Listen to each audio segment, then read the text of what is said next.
Lekki, Lagos. Home to the affluent and well-to-do. Lekki is a place to be in Lagos, Nigeria. With thriving businesses, exclusive lifestyle, and expensive real estate, it's no wonder that this part of the megacity is home to multimillionaires, celebrities, and those with deep pockets.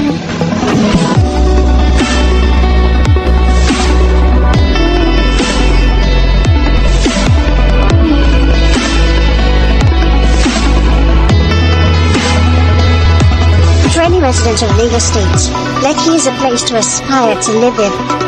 Beautiful houses, clubs, beaches, Lagos parties every weekend. It is undeniably the heart of Lagos. But wait, how much do we really know about Lekki?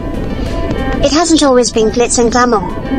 As a matter of fact, its origin has been one of sorrow, tragedy, bloodshed, and even death. To get the full picture, let's rewind time a little and take a trip down the history books. We begin with Victoria Island, originally belonging to the Oniru royal family. The Lagos Development Board had acquired Victoria Island in 1948 and relocated the inhabitants to a nearby area called Morocco. After independence, this island blossomed into a commercial and business hub, and in the 1980s, the Lekki Expressway was built connecting Victoria Island to Ekpe. Of course, with roads came development, and the nearby Morocco settlement became a hub for people who wanted to live close to the developing city that Victoria Island had become. But there was a problem. Morocco was in essence a wetland, a slum. The living conditions were unpleasant, and compared to the nearby Victoria Island, Morocco was an eyesore. The nearby residents had had enough, and a complaint was made to the military governor of the state, Raju Rasaki. According to the government, the land was 1.5 meters above sea level and was therefore liable to flooding and complete submergence, and that Morocco's total environment was unkempt and dangerous and presented a risk of disease epidemics. As far as the government was concerned, therefore, Morocco was cleared in the overriding public interest and to give room for good planning so as to make life more pleasant, safe and convenient for those evicted. In the first week of July 1990, the residents of Morocco woke up to a radio broadcast by the government. They were being evicted.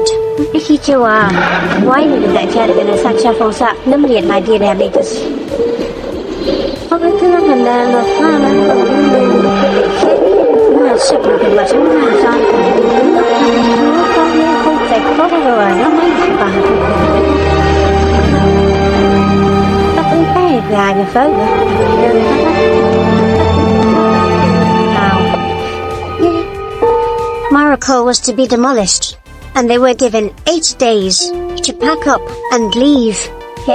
These were people who had families, who had built houses and businesses, and all of that was to be destroyed.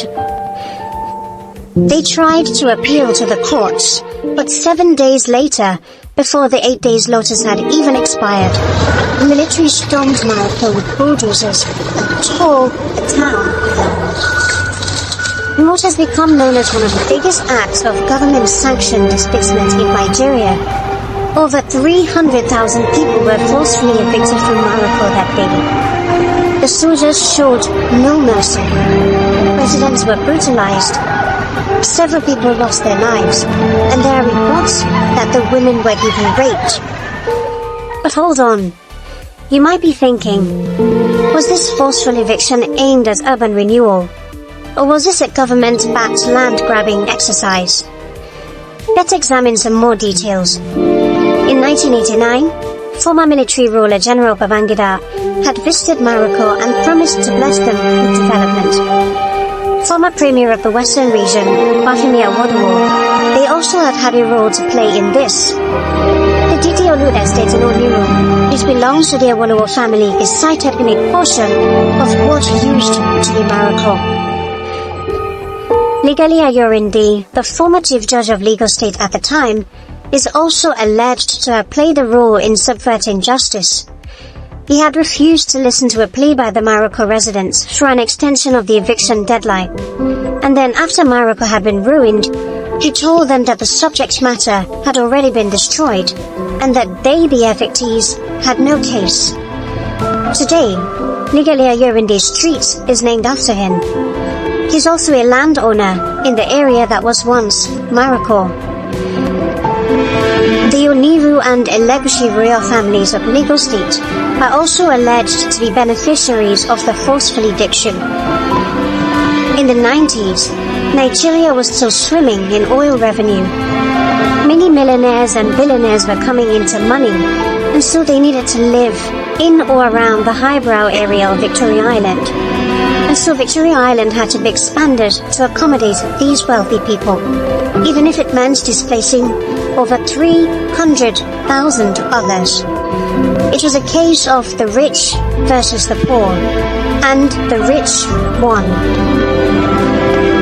The displaced residents were relocated to parts of Ilasan and Ikota, where they still live to this day in dilapidated houses and deplorable conditions.